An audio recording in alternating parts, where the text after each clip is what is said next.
we are online at BigDumbFunShow.com. Come on over there. You can watch the show all week long because it will be in replay. It's a huge deal. Open invitation to everyone to come on out. Even the Freakazoids can come on out down to our big Christmas party, the inaugural. And don't make us not be able to do this again. Yeah. Like, don't ruin it. All right, the inaugural Big Dumb Fun Christmas extravaganza that we'll be having next week. It's the big Christmas show. We'll look back on the fun times we had this year, the fun stuff that happened in 2011. Now, wait a second, but don't we normally do that as the New Year's Eve show? New Year's Eve show is all looking ahead. Christmas is all about celebrating our Christmas. show and the relationship we have with all these people, the listeners, the fans, all that too, the friends, all that good stuff, the bands, all the bands, all those people. Stop fans. by. We'll get you a few minutes on the air. Maybe you'll stay outside. Play your music. Maybe. We may or may not have some punch to drink. Might have cheese. A lot of big stuff going on. First and foremost, you're in charge of the cheese, okay?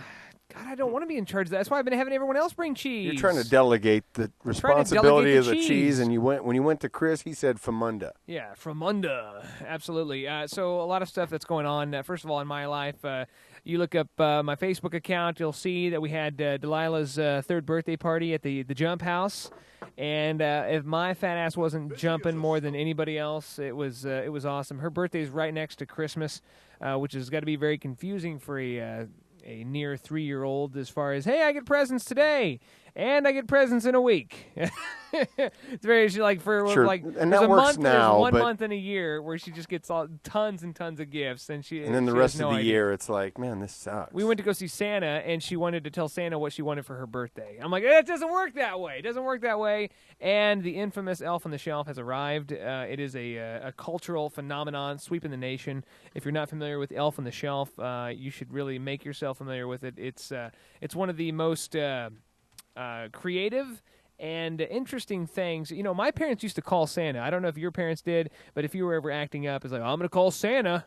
And lo and behold, they would find Santa's, cell phone number, Santa's personal line, and they would call. This is ridiculous. Listen to this. To watch you, and they go back and tell him who's been bad and who's been good. The elf on the shelf is watching you. What you say and what you do. The elf on the shelf is watching Now, I can tell you what the Elf on the Shelf's going to report back to Santa about me. He's going to report that you need some undies. He needs some undies. That's the best part of Christmas is every year. Fresh pair of undies. I know Fresh what I'm undies. Now, just so I know, because I know my mom is going to erase. If somebody out there, let's just not say it's my mom. Every year at Christmas, Santa What kind of underwear could she buy you? Are you a boxer man? You a brief I'm not man? a boxer man. Are you boxer briefs? I'm not a boxer You briefs tidy man. whities? I'm not tidy whities. You're nothing then. No, You're commando. I'm not commando, but I like a pair of underwear with some color to them that I didn't apply. So, thong underwear. That's what you're wearing right now. No, I'm not. I'm wearing they're dark brown. Well, no. What were they when you first got them? They were light brown.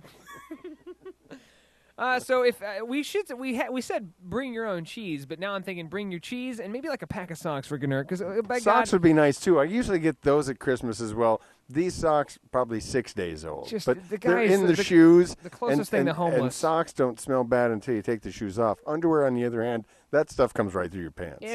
If you're at work and they're adopting a family or they're doing some sort of, we need to adopt a Gnurk, and because this guy for some reason will not buy stuff for himself. I wish I was your daughter because I'd have a birthday, get some underwear. Now it would be 2 weeks less that I would not be having dirty underwear on. I'll take some of her presents. It's either that. It's either a new underwear or $1.50 in quarters to run some laundry. I'm gonna grab you some princess underwear that you would look just absolutely stunning in. No, if somebody wanted to get you some underwear, any underwear would suffice. Yeah, 34s. Underoos, some 34 underoos. Yeah. Could they be something awesome? Are you looking for something like totally? Okay, I already know what I'm going to get you now. It doesn't have to have any some weird print. I don't need. It's leopard print underwear. Like Elliot does a joke about his daughter wanting the Justin Bieber panties. What? His daughter asked for Justin Bieber panties. Justin Bieber underwear, right? Yeah. And of course he was like that. You don't see those for adults. You're not going to get the Beyonce underwear. You could, though. Because he said if he was, he'd be wearing that stuff inside out. People be like, how's it hanging, Elliot? To the left, to the left. That's pretty good. And the best thing about Christmas is having the Big Dumb Fun Show Christmas and giving the gifts to my co-host, my partner. Now we're gonna do something that we tried with my family last year, where we come up with thrift store Christmas, which all ended up here at the studio. Which is why it was so great. So we should just make Thrift Store Christmas the Big Dumb Fun Show Christmas. It's really just cutting out the middleman, I think. So next week, not only are we going to have lots of cakes and pies and goodies, we're going to have Thrift Store Christmas. We're going to see if all of our friends and fans and bands would want to come out to this and just have a lot of fun. The best part about Thrift Store Christmas is that you can get people gifts they may or may not want, may or may not like, but you know what? Who cares? It doesn't cost you a lot. It doesn't, because the best part about those Christmas, Bat and Roddorf, whatever. Yeah, that's probably were 50 cents or a quarter. I would be surprised if they were that much.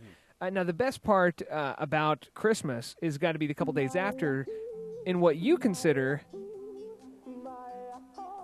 Re-Giftmas. Absolutely. Oh, I remember Re-Giftmas. Remember Re-Giftmas? That's the best, where you take all the gifts you do not want and you either give them to somebody else, or you try to sell them, or take them back to the store, or it's good times had by all. Hey, big thanks tonight to our special guest Jim Kilroy stopping by for getting 2 segments out of Kilroy.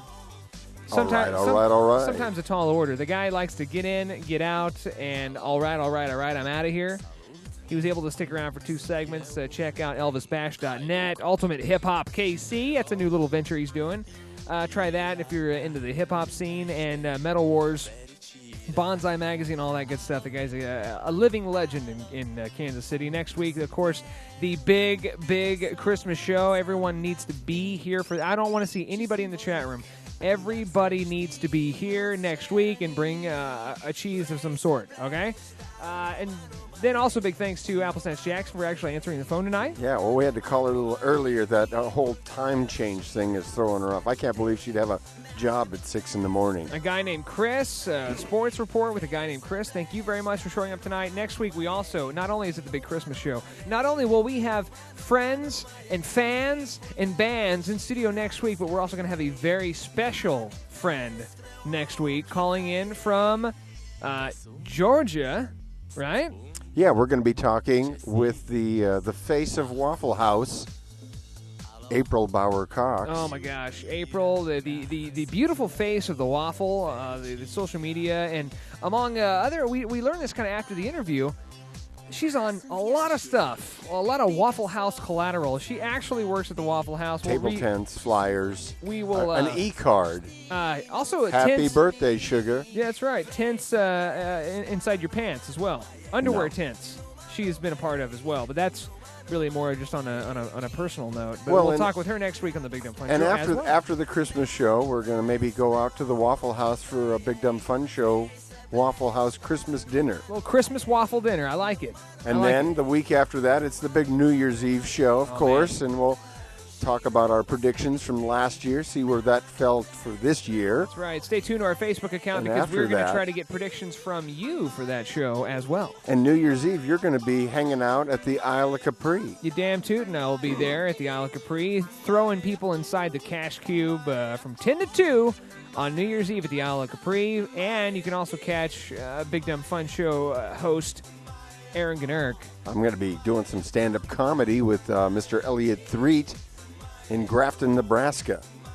And after that, we're going to mix a little tunes and play some Big Dumb Fun Show. It's going to be great. It's kind of extension of the Big Dumb Fun Show, so stay tuned for that as well. Big show in the next coming weeks, so make sure that you stay there for all of it until next week. You keep effing that chicken, Gunnar. I will keep effing that chicken, and Venkman, you keep effing that chicken. Oh, that chicken's going to have brand spanking new undies after Christmas. Until next week, we'll see ya!